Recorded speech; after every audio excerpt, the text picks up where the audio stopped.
Rusty Quill presents the Magnus Archives.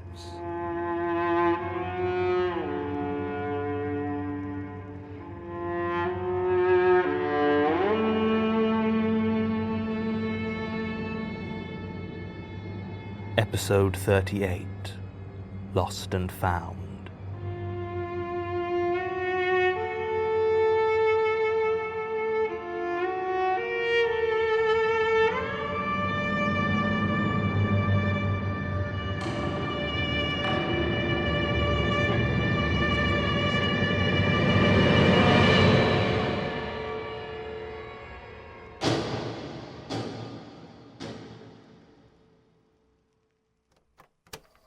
Statement of Andre Ramao regarding a series of misplaced objects lost over the course of 3 months.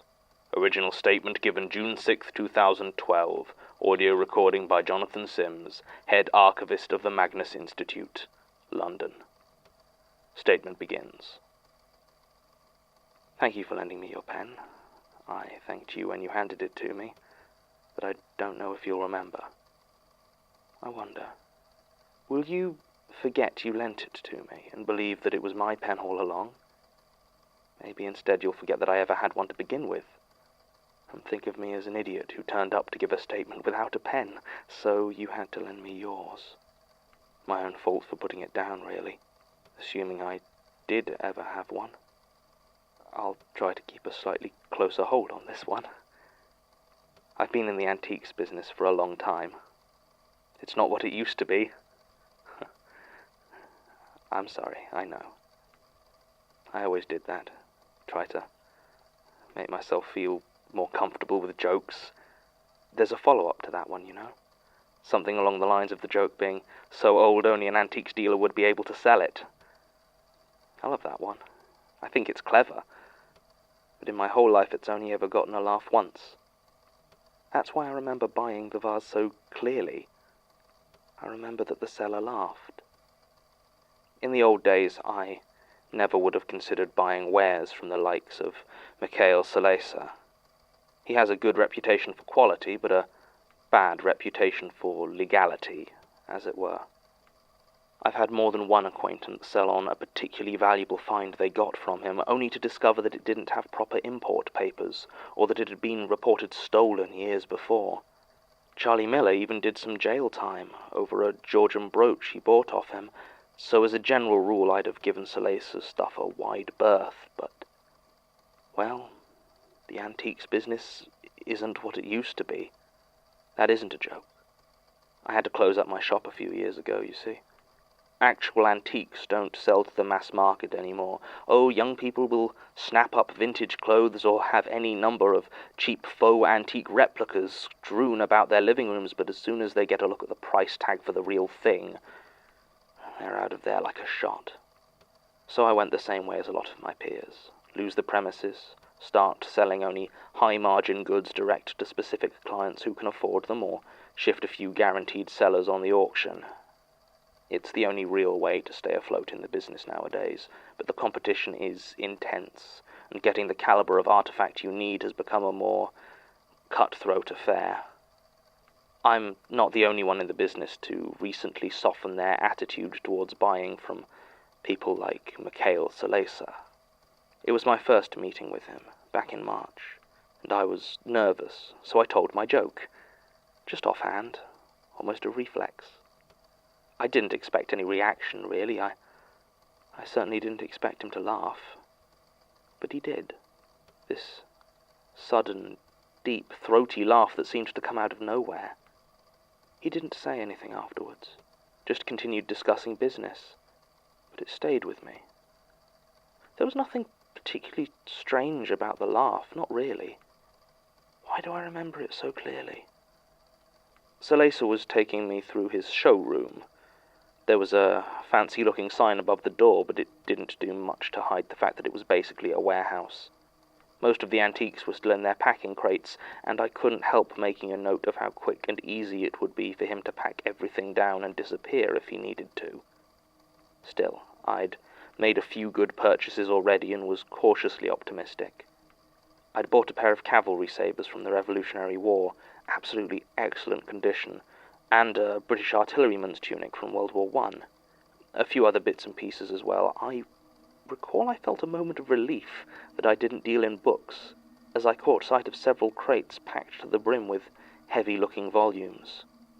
I was looking for something big, though, something that would make an actual dent in the mountain of debt I'd been piling up.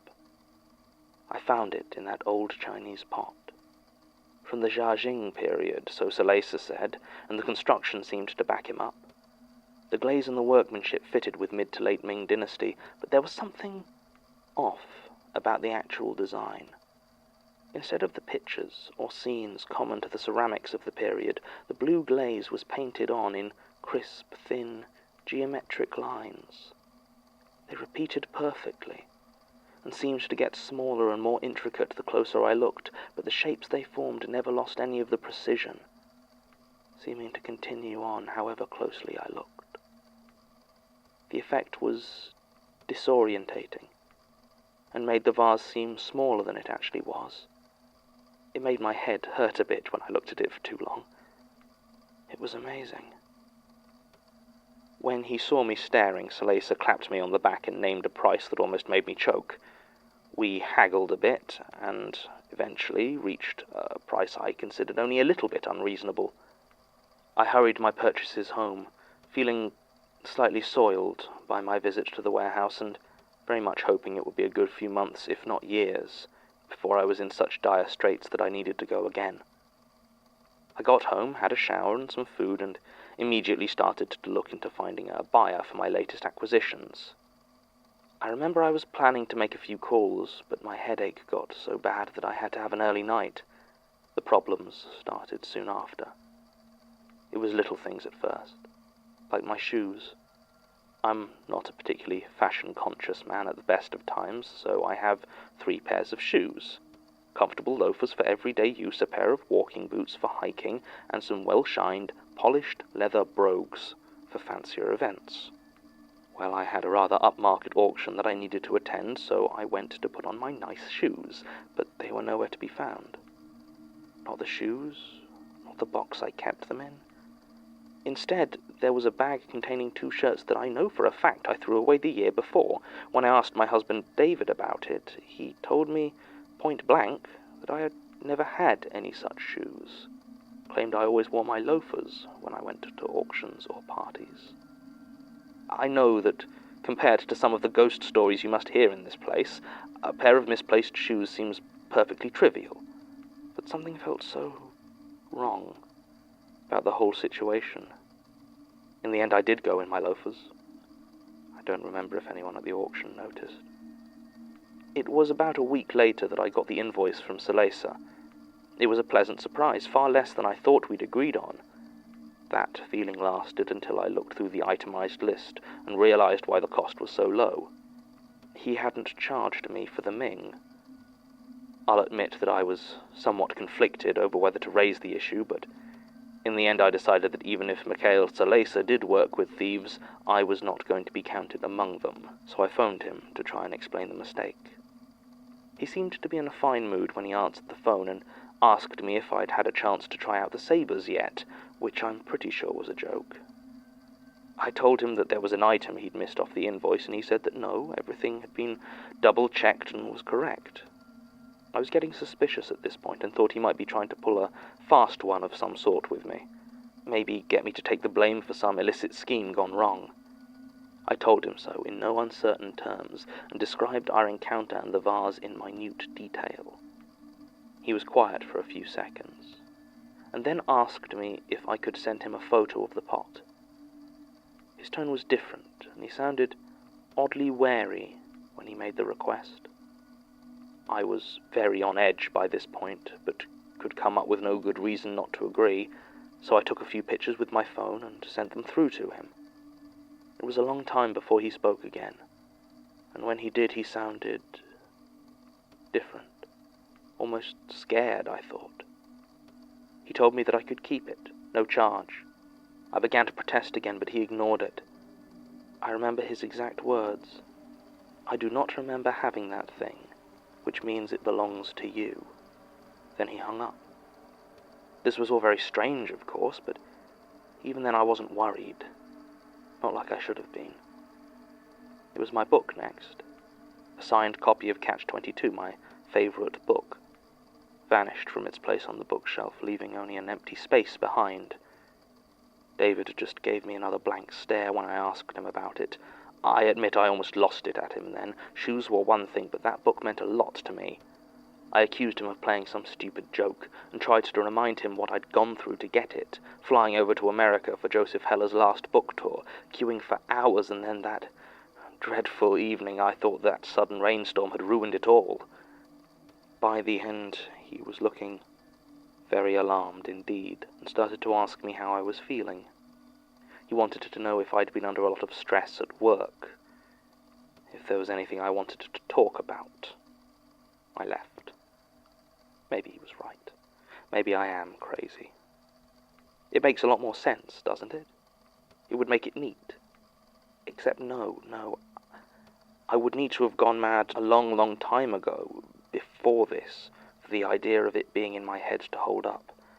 My perceptions are the only ones I can trust. Maybe. I don't know. This went on for months.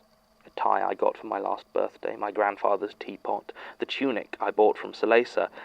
Things just kept going missing, and every time David would tell me that whatever it was didn't exist, or it wasn't mine, or I was misremembering. For a while I thought he was actually trying to gaslight me, make me think I was losing my mind. But when the tunic went missing, I called Sasha again. This time he laughed when he told me he didn't remember selling any World War I items to me on my visit. I checked the invoice, and it was no longer listed there.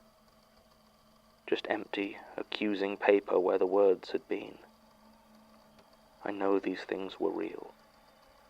I know they existed. Why won't anyone just believe me? This is where I started to come undone a bit. To be honest, I don't think anyone would do much better in my situation. I hadn't made any connection between the old Chinese pot and the disappearances.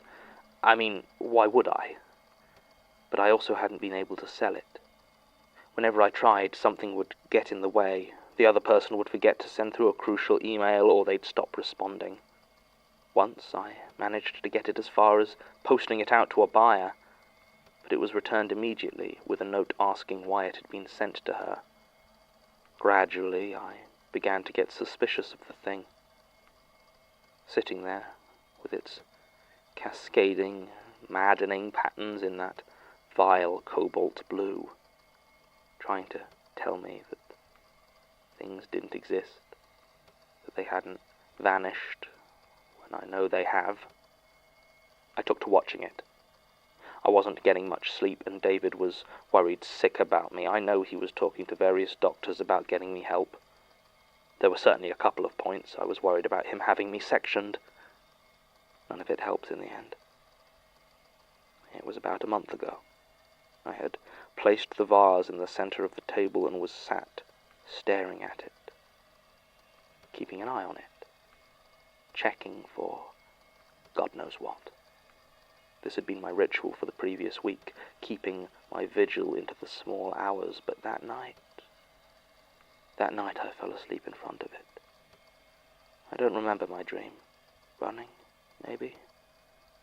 I know I woke with a start, sometime around 2 in the morning. As I tried to rub the sleep from my eyes, I heard a sound from the table in front of me. It was the dull thump of a heavy book hitting the tabletop. I looked, and sure enough, there was my copy of Catch-22 just lying there, in front of that strange ceramic thing, and not just my book. There was a small pile of objects around the base, my shoes, a tie, things I don't even remember losing. One by one they rose up out of the mouth of the vase and tumbled to the table. It didn't matter how big they were. They all seemed to fit. And then came the moment when everything had been disgorged. I saw all the things that I had lost, and I thought it must be over. It must be done. What else could possibly come out of there? And I saw the pale shapes of long, thin fingertips begin to creep above the lip of the pot. I remember thinking that it couldn't be a normal person living in that pot, because the fingernails were too dirty. Isn't that an odd thing to think at a time like that? I ran, of course, turned around and sprinted out of the door and into the street, and didn't return until morning. Maybe I should have called the police, but I was in no state to do much of anything except shiver under a tree for hours. David was gone. I allowed myself some brief hope that maybe he'd just left me. Maybe he'd escape with just a divorce. But no. One call to the housing association confirmed that as far as they were concerned, I'd always lived alone. I want to smash that thing. I want to dash its maddening patterns to the ground and stomp on it until there is nothing left but powder. But it's also disappeared, of course. I can't find it anywhere. It's still taking things, though. Sorry about your pen. Statement ends. Before I dig too deeply into the background of this statement, I feel I should mention something that puts much of it in a slightly different light. Tim actually managed to find a copy of Mr. Ramao's marriage license. It exists, is signed, dated, and official, and half of it is blank. Only Mr. Ramao's details are on the document, and if it wasn't for the context of this statement, it would appear he was married to nobody. But he was married. This is not the first time Mikhail Salesa's name has come to the attention of the Institute. Even discounting the incidental role he played in case 011295, he appears to have something of a knack for locating objects displaying more disconcerting phenomena. I believe some of the more bizarre things in the artifact storage area were purchased from him. It has been something of a... Ugh. I see you. Ha! Oh, whoa! Right. A spider. A spider? Yeah, I tried to kill it, the shelf collapsed. I swear, cheap cells are just... Did you get it? I hope so. Think so. Nasty looking thing. Well, I won't tell Martin. Oh, God. I don't think I could stand another lecture on their importance to the ecosystem. What? Look. Oh. Got dented when the shelf collapsed, I guess? No, it goes right through. I thought this was an exterior wall. It should be. I think it's just plasterboard. Do you see anything? No, I don't think so. Sasha, run. Run!